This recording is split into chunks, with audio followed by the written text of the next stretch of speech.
www.islamicwaves.com.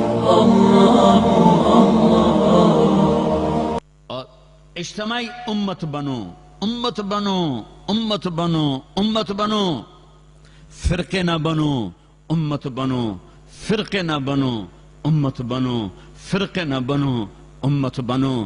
اگر اس آگ کو تم نے نہ بجھایا تو پہلے جا کے پاکستان کا چکر لگا کے آؤ، جہاں مذہب کے نام پر وہ ظلم و ستم ہو رہا ہے کہ ظلم کا لفظ بھی چھوٹا پڑ گیا ہے۔ ایک کلمہ گو دوسرے کو کافر کہے جا رہا ہے، وہ اس کو کافر کہے جا رہا ہے، تو جنت جاؤنا کہیں؟ جنت تو خالی ہے پھر۔ امت بن کے رہو، میرے نبی نے امت بنائی، اپنے خون دے کر، اپنی اولاد کو ذبح کروا کے، 1.25 لاکھ صحابہ کی قربانیاں دلوا کر ایک امت بنائی ہے۔ میں تمہیں اللہ رسول کا واسطہ دیتا ہوں، فرقوں میں مت بٹو، فرقوں میں مت بٹو، فرقوں میں مت بٹو۔ یہاں اچھی مثال قائم کرو، مسلمان بن کے رہو، مومن بن کے رہو، مسلم بن کے رہو، اپنا تعارف بطور مسلمان کرو۔ یہاں بھی اگر وہ لڑائیاں تم نے کھڑی کر دیں تو آنے والی نسلیں تمہیں معاف نہیں کریں گی، میرا نبی تمہیں معاف نہیں کرے گا کہ میں تو لوگوں کو جنت میں پہنچانے آیا تھا، تم نے میرے کلمہ گو کو کافر کہنا شروع کر دیا۔ کسی کو کافر کہنا اتنا آسان کام ہے؟ کیوں ممبر پہ بٹھاتے ہو ایسے لوگوں کو جو تمہیں فرقوں میں بانٹ کے چلے جاتے ہیں؟ میں بھی آ کے آگ لگا سکتا ہوں،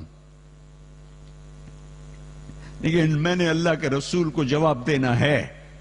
یہ ممبر محبت کے لیے بنایا گیا ہے، یہ ممبر نفرت کی آگ بھڑکانے کے لیے نہیں بنایا گیا کہ تم یہاں بھی مسجدوں میں پڑ چکے ہو، فرقوں میں پڑ چکے ہو، کیوں اپنے پاؤں پہ کلہاڑی مار رہے ہو؟ کیوں میرے نبی کی محنت کو آگ لگا رہے ہو؟ تمہیں کون آ کے بتائے گا، سمجھائے گا کہ تم وہ گندے جراثیم یہاں بھی لے کر بیٹھے ہوئے ہو اور اسی نفرتوں کی آگ میں جل رہے ہو، جل رہے ہو، جل رہے ہو؟ دیکھو، جاؤ، عبرت کے لیے دوسروں کو دیکھنا چاہیے کہ میرے دیس میں کیا ہو رہا ہے۔ یہ نفرتوں کی آگ نے آج مسجدوں کو کیا بنا دیا ہے۔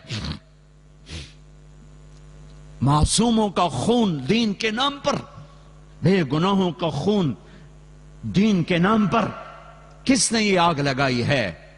تم سب سے بڑے یہ شراب بیچنے سے بھی بڑا جرم ہے اگر تم نے یہاں فرقہ واریت کو فروغ دیا۔ یہ سٹے سود سے بڑا جرم ہے اگر یہاں فرقہ واریت کی آگ لگائی۔ امت بن کے رہو، امت بن کے رہو، امت بن کے رہو۔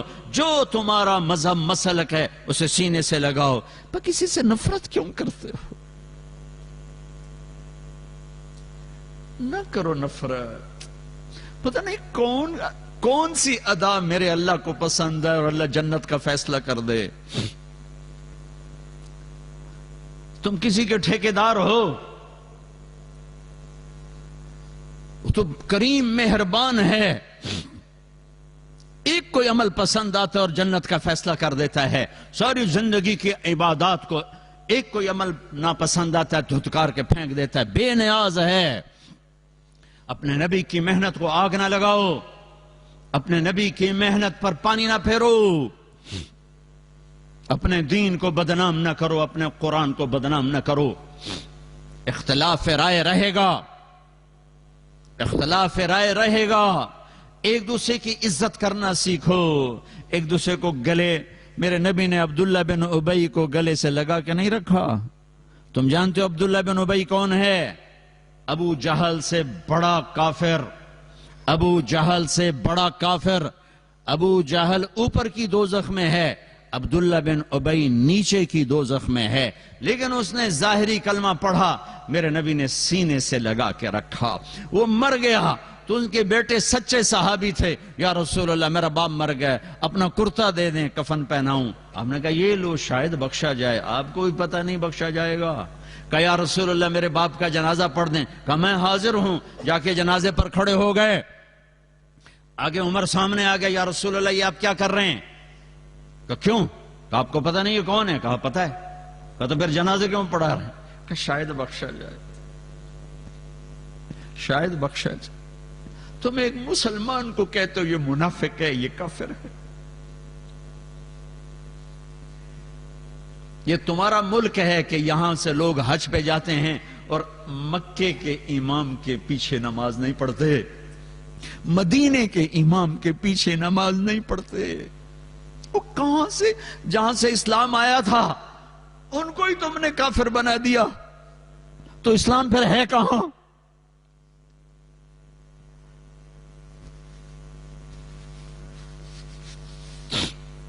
میرا رب اتنا کمزور ہو گیا ہے کہ کعبہ کے مصلی پر کافر کھڑے ہیں.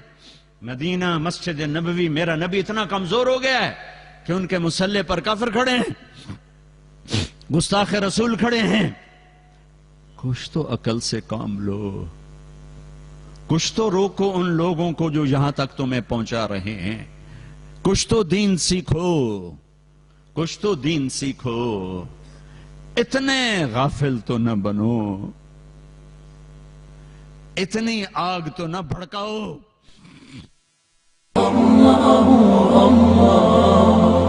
www.islamicwaves.com